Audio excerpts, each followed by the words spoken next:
Hey guys, welcome back to Vince-Vell Custom. So today we're going to start off a work in progress series of painting up the skin tone on this custom X-Men Storm statue that I created. It is a Sideshow premium format body of Lady Death. It's also the head of the Black Cat that had an extra one sitting around for a long time, and an extra X-Circle base. So basically we're going to start painting her up. Now when you're painting up a character like Storm, you don't want to just throw black and brown paints all over it and shadowing with black and just making it very muddy. You want to get it more of a realistic skin tone. So basically you want to use purples and blues for shadowing. Not heavy, but enough to give it more like a texture and realism a little bit. So also to make life easier, Garage Kit Colors actually makes African paints. So you got African light, medium, and dark flesh tones. And then what I'm going to use is a Payne's Gray, which is kind of like more of a blue-black. It's kind of more on the blue side. And then also transparent purple for some shadowing. So what I like to do is I like to get my base coat done first on the skin tone statue. So what I'm going to do is I'm going to take the medium and I'm going to spray up all the skin tones. Basically what that does is it helps me see if I find any errors that I haven't seen before. Maybe there might be some more scratches or patches I'm not seeing with the a primer on there, but it just makes my life easier. So I do my base coat first, and then from there I start doing some shadowing and all that, and so start building up the skin tones and building it up, blending. I don't really have a formula of how I do my skin tones. I just keep blending and blending and blending until I get it to the look I want. So we'll kind of just go over that and try to do the best I can over these series. So just to make life easier, what I did is I designed her with these pieces come out, and then I attach them at the end.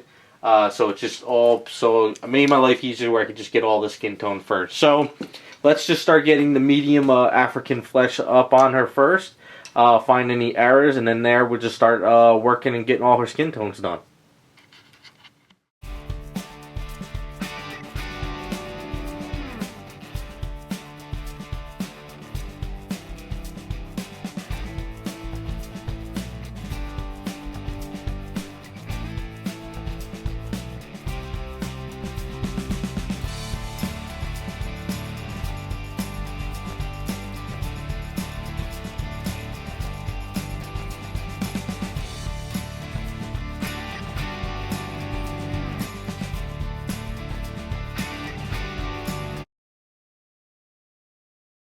Okay guys, so we got the basic medium African flesh on her. Right now, like I said, this is just the beginning. It may look off. You'll be like, oh my god, that's going to be horrible. But, it's just the beginning. So what I like to do now is I'm going to go into the garage, probably after, a day or so. I got other projects going on right now, but I just wanted to get this started.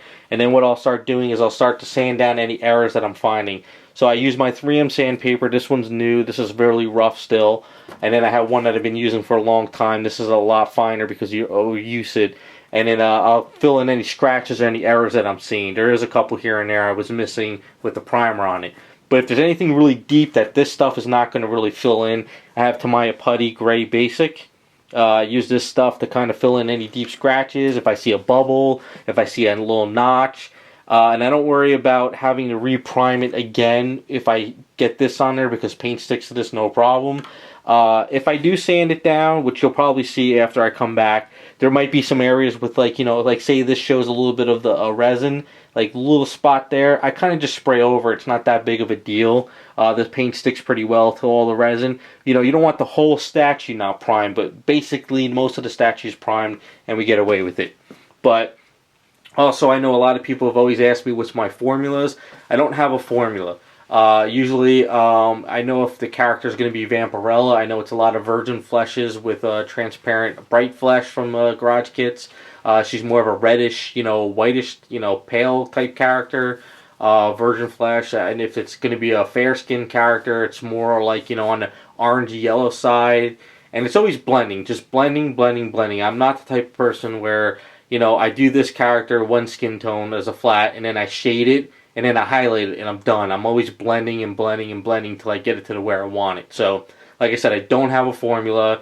back in art school, it was always, we were taught by different professors and other art teachers that you keep working the item till you get it to where you want it. You don't just, stop at just like one thing here, one thing there, and you're done. You keep blending and building and blending and building, and I just kind of work, blends and blends and blends. I don't really do washes. It's more blendings with the airbrushing, and then kind of all comes together for me at the end. So this will give you an idea of where we're going with Storm, because I know I've painted a lot of portraits of African people in college, and it was always, you don't use just browns and blacks. You use blues and purples, and you just kind of build it up from there. So that's what I'm going to try to do with this statue. So it's been a long time since I painted something like this, but I just kind of want to have fun and do it. So I kind of want to make it separate from all the other statues we see out there, just kind of make it pop a little bit more. So that's where we're at. We'll be back once I got this all fine-tuned up, ready to start building her up and start painting. Okay, guys, so basically I got it back out of the garage, did all my sanding. I found a lot of errors, as you can see. Up here by the hair, there was one piece that was, there was an indentation with the neck. I didn't like that. I was trying to fill in, it wasn't working, so I just sculpted another hair piece, sanded that down. I might have to paint it again and then sand it again, but I have to see. But as you can see, it's really a mess. I found a lot of errors, as you can see, as I was looking her down in the sunlight outside. I was just seeing a bunch of errors, so I had to sand all that down. It's really dusty, but I got all those errors out. So what I figured was I figured let me just do a couple tests to see where I'm going with this. So as you can see in the shoulder here, I was messing around with some colors. So I had the medium, I had the transparent Payne's Gray, which is kind of like the blue. I used some of the transparent purple in there as well. And then I started toying around with two other colors I'm going to add into the mix till I see what I want. We have transparent pale flesh, which kind of brings it a little bit more, getting away from that yellow color, because that's kind of like more like a yellowish.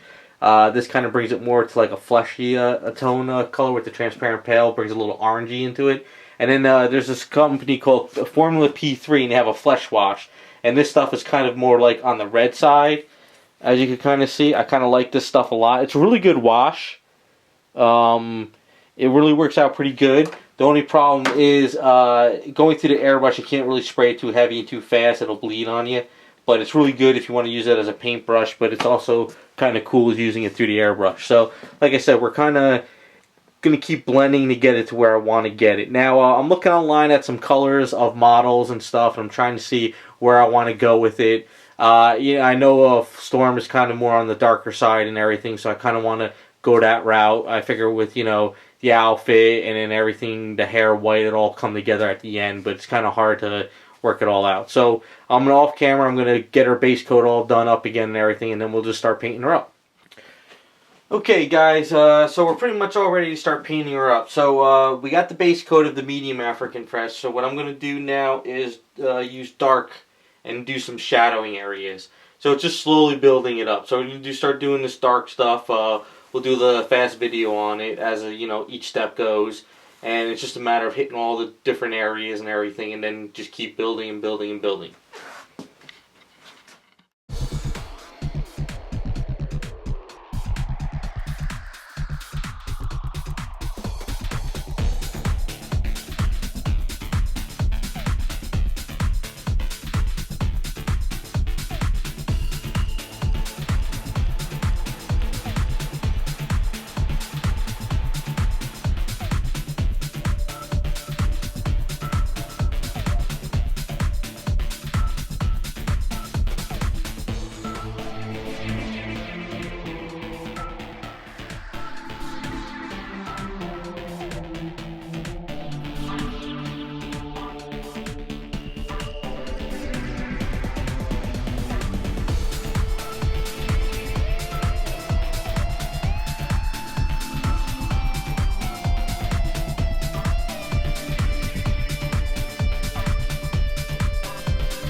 Alright, so as you can see, I did the dark shading in certain areas. Like I said, this is just a stepping stone. We just start building it up.